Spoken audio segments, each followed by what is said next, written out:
வணக்கம். 5 மணி செய்திகளை வழங்குவதற்காக நான் சிவரஞ்சனி. முதலில் தலைப்புச் செய்திகளை பார்க்கலாம். சிகிச்சைக்கு பின் மீண்டும் பைக் பயணத்தை தொடங்கிய நடிகர் அஜித்.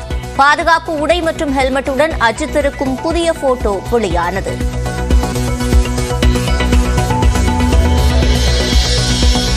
உதகையில் 2 பிரபல தனியார் பள்ளிகளுக்கு இமெயில் மூலம் வெடிகுண்டு மிரட்டல். மோப்பனாய் உதவியுடன் பள்ளிகளில் சோதனை நடத்திய வெடிகுண்டு நிபுணர்கள்.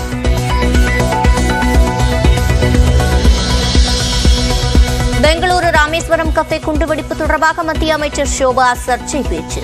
தமிழ்நாட்டிலிருந்து வந்தவர்கள் குண்டு வைத்ததாக குற்றச்சாட்டு.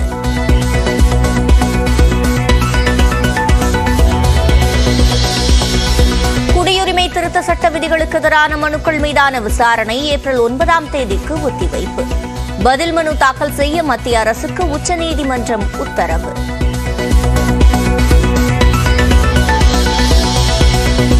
இரட்டை இலை விவகாரத்தில் ஓ பன்னீர்செல்வத்தின் கோரிக்கையை நிராகரிக்க வேண்டும். வழக்கறிஞர் ராம்குமார் ஆதித்தன் மற்றும் சுரேன் பழனிசாமி தேர்தல் ஆணையத்தில் மனு. சீமான் தாக்கல் செய்த வழக்கில் ஆஜராக நடிகை விஜயலட்சுமிக்கு அவகாசம். ஏப்ரல் 2ஆம் தேதி நேரிலோ அல்லது காணொலி வாயிலாகவோ ஆஜராகலாம் என உயர்நீதிமன்றம் அனுமதி.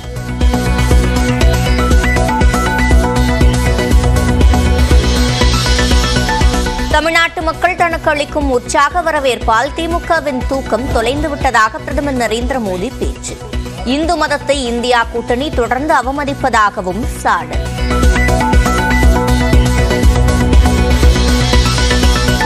கூட்டணியில் இணைந்த பாமக நிறுவனர் ராமதாஸை ஆறத் தழுவிய பிரதமர் நரேந்திர மோடி.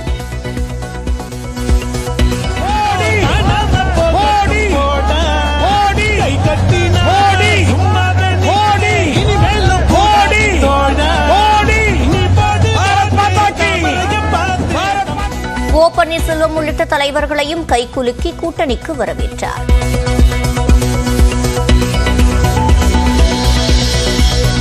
தமிழ்நாடு பாஜக வேட்பாளர்கள் பட்டியல் வரும் 23ஆம் தேதி வெளியாக வாய்ப்பு. வேட்பாளர்களை இறுதி செய்ய டெல்லியில் வரும் 22ஆம் தேதி கூடுகிறது பாஜக மையக்குழு. கோவையில் பிரதமர் மோடியின் வாகன பேரணியில் பள்ளி குழந்தைகளை ஈடுபடுத்தியதாக தலைமை தேர்தல் ஆணையத்தில் இந்திய கம்யூனிஸ்ட் புகார். விசாரணை நடத்தி உரிய நடவடிக்கை எடுக்க வலியுறுத்தல்.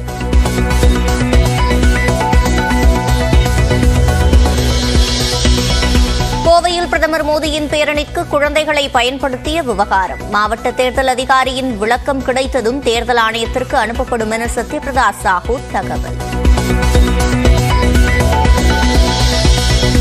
மக்களவைத் தேர்தலில் ஒன்றுபட்டு வென்று காட்டுவோம் என கூட்டணி கட்சியினருக்கு முதலமைச்சர் மு.க.ஸ்டாலின் வேண்டுகோள்.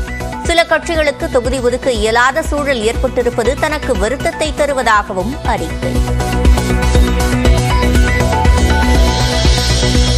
மத்திய அமைச்சர் நிர்மலா சீதாராமன் மதத்தை வைத்து வாக்கு சேகரித்ததாக திமுக புகார். தேர்தல் விதிமீறல் தொடர்பாக நடவடிக்கை எடுக்க கோரி தலைமை தேர்தல் அதிகாரியிடம் மனு. கோவையில் பிரதமர் மோடியின் வாகன பேரணியில் பள்ளி மாணவர்களை பங்கேற்க வைத்த விவகாரம். சாய்பாபா வித்யாலய பள்ளி ஆசிரியர்கள் மீது நடவடிக்கை எடுக்க முதன்மை கல்வி அலுவலர் உத்தரவு.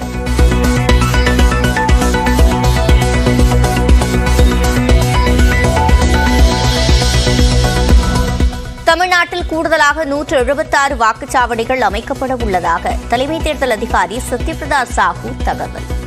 அரசு அலுவலகங்கள் முன் வரையப்பட்ட 1,91,000 விளம்பரங்கள் அளிக்கப்பட்டதாகவும் விளக்கம்.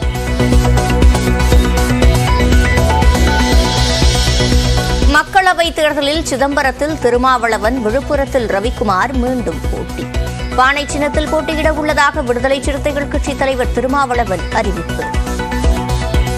தொகுதியின் வேட்பாளராக மீண்டும் கட்சியின் பொதுச் செயலாளர் எழுத்தாளர் ரவிக்குமார் அவர்கள் போட்டியிடுகிறார்.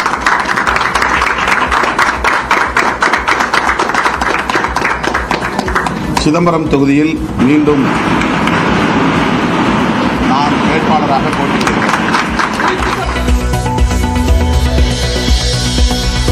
காங்கிரஸ் வேட்பாளர் பட்டியல் 2-3 நாட்களில் வெளியிடப்படும். தமிழ்நாடு காங்கிரஸ் காரிய கமிட்டி தலைவர் செல்வ பெருந்தகை பேட்டி. வேட்பாளர் பட்டியல் கேட்டீங்க. இன்னும் 2-3 நாட்களில் நம்முடைய வெற்றி வேட்பாளருடைய பட்டியலை வெளியிடுவோம்.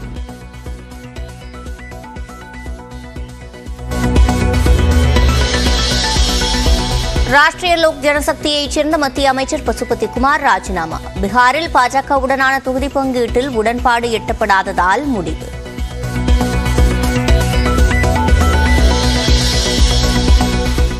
நாளை பகல் 12 மணிக்கு திமுக மாவட்ட செயலாளர்கள் கூட்டம். மு.க. ஸ்டாலின் தலைமையில் காணொலியில் நடைபெறும் என பொதுச் செயலாளர் துரைமுருகன் அறிவிப்பு.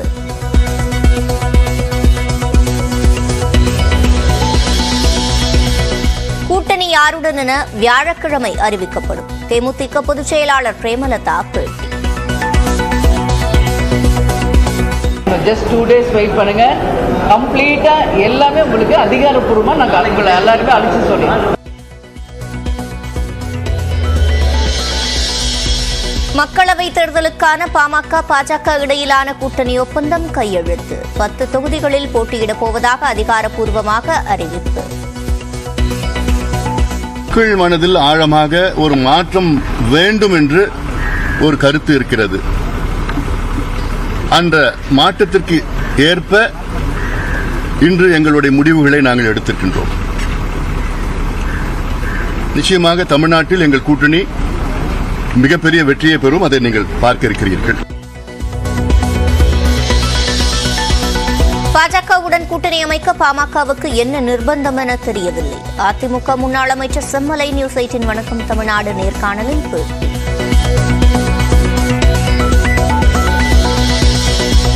திமுக வேட்பாளர் பட்டியல் நாளை வெளியாகிறது. 21 தொகுதிகளுக்கும் வேட்பாளர்கள் அறிவிக்கப்படுகின்றனர்.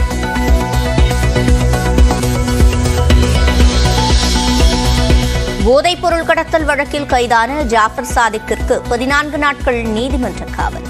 போதைப்பொருள் தடுப்பு நீதிமன்றம் உத்தரவு.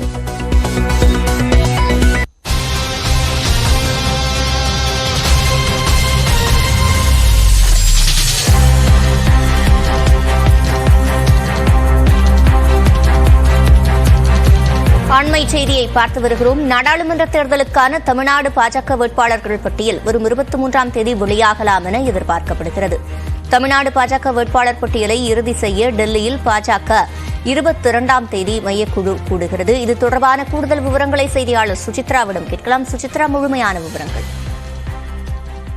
தமிழ்நாட்டினுடைய பாஜக வேட்பாளர் பட்டியல் வரும் 23ஆம் தேதி வெளியாகும் என்று பாஜகவுடைய வட்டாரங்கள் தெரிவித்திருக்கின்றன. குறிப்பாக இந்த வேட்பாளர் பட்டியலை இறுதி செய்வதற்கான பாஜகவினுடைய மைய தேர்தல் குழுவினுடைய கூட்டமானது வரும் 22ஆம் தேதி டெல்லியில் உள்ள அக்கட்சியினுடைய தலைமை அலுவலகத்தில் நடைபெற உள்ளதாகவும் அதன் பின்னர் அந்த ஆலோசனைக்கு பிறகு 23ஆம் தேதி அதிகாரப்பூர்வ வேட்பாளர் பட்டியலானது வெளியாக உள்ளது என்ற ஒரு தகவலை தற்பொழுது பாஜகவானது தெரிவித்திருக்கிறது. மிக முக்கியமாக இதற்காக தமிழ்நாடு பாஜகவுடைய தலைவர் அண்ணாமலை, மத்திய இணையமைச்சர் எல் முருகன் உள்ளிட்ட தமிழக பாஜக நிர்வாகிகள் நாளை டெல்லி வரவுள்ள நிலையில் பாஜகவினுடைய கோர் கமிட்டி, அதாவது மையக்குழுவினுடைய கூட்டத்திலும் அவர்கள் பங்கேற்கிறார்கள். மத்திய உள்துறை அமைச்சர் அமித்ஷா மற்றும் JP நட்டாவுடன் நடைபெற உள்ள அந்த மையக்குழு கூட்டத்தில் பங்கேற்ற பிறகு 22ஆம் தேதி நடைபெற உள்ள அந்த தேர்தல் குழு கூட்டத்திலும் பங்கேற்று இறுதி வேட்பாளர்களுடைய பட்டியலை இறுதி செய்ய உள்ளதாக அதிகாரப்பூர்வமாக கூறப்பட்டுள்ளது.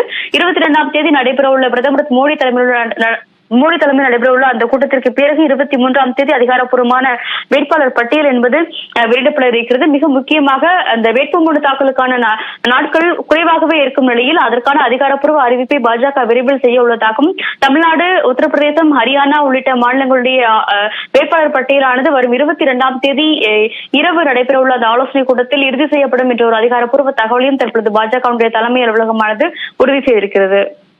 விவரங்களை வழங்கியமைக்கு நன்றி சுசித்ரா.